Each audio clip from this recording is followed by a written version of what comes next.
We begin in South Africa, where its President Cyril Ramaphosa will today visit the area that has been hardest hit with the cholera outbreak in the country, even as the cholera outbreak continues to claim more lives, with an increasing number of patients requiring treatment. Now, according to the country's Department of Health, cholera cases have been reported in 5 of South Africa's 9 provinces, with the death toll pegged at 26. Residents of Hammanskraal, where the outbreak started, have complained about the water quality in the area for several years and even went to the country's Human Rights Commission. Meanwhile, the Department of Water and Sanitation and the municipality that it falls under has indicated that plans to fix the heavily contaminated water treatment plant will take 3 years and cost 4 billion rand. Joining us this morning to discuss this further is the chairperson, Hammanskraal Residents Forum, Tumelo Kweiteng. Good morning and thank you very much for joining us.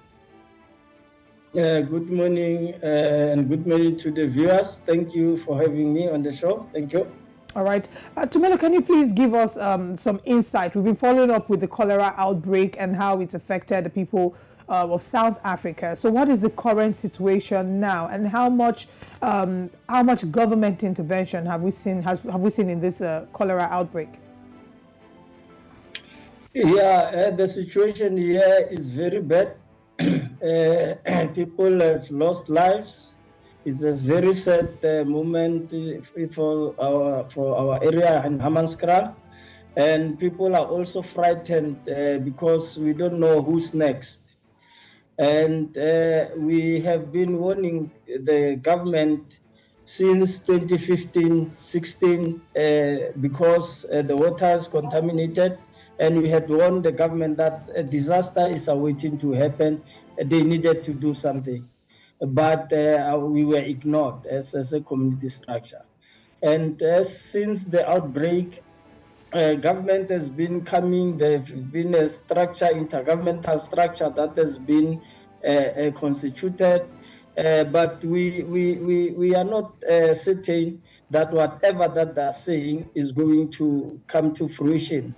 Because like the first phase, it was there, it stopped, the contractor was terminated, and here we are today, still having to lose lives. That's really sad. Of course, you know, the South African government, of course, has a lot of questions to answer. One thing that has been spoken about is the water quality in Hammanskraal. You know, it's been spoken about how poor it is. Now, how long has the community been affected by, you know, this very, very poor water quality? Some even described it as, you know, looking like tea.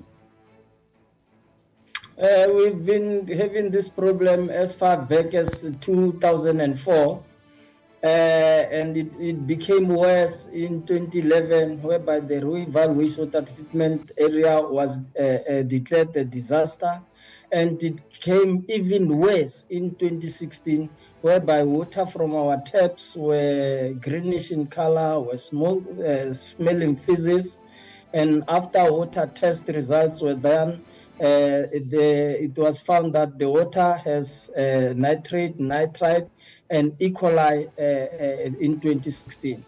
And over the years, the latest test showed that the water has nitrate and nitrite, which is not fit for human consumption.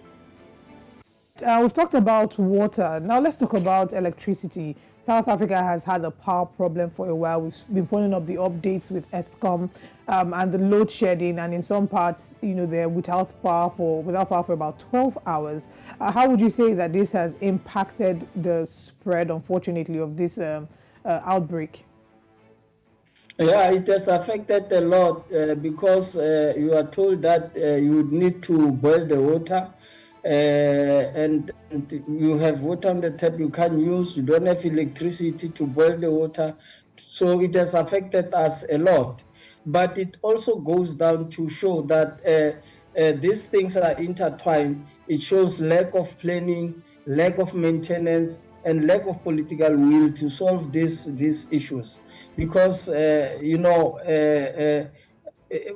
without electricity, everything is affected, even the economy.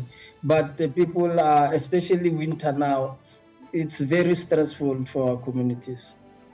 All right, and you know, of course, now back to the South African government. The president, of course, is going to be visiting today. What is the community expecting from him? And, is there a time frame, with which the government needs to act before this even becomes worse?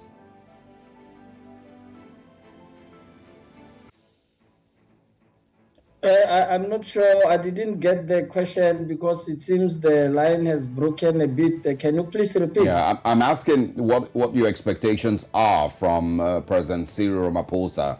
He's expected to visit your community today. And also, is there a time frame with which government must act before things get worse? Yeah, I think the government needs to do what needs to be done. And from the issue is that, for example, water has now been politicized. And that's where the problem lies, because now water knows no boundary. It is it's drink by all of us. And the political will to solve the instability in the politics, it's all hampering what must be done. I think there's a clear need that the government must also start, looking at private-public partnership, whereby, community or private structures are part of the solutions. Because when there is a change of political head, then you have to start things all over again.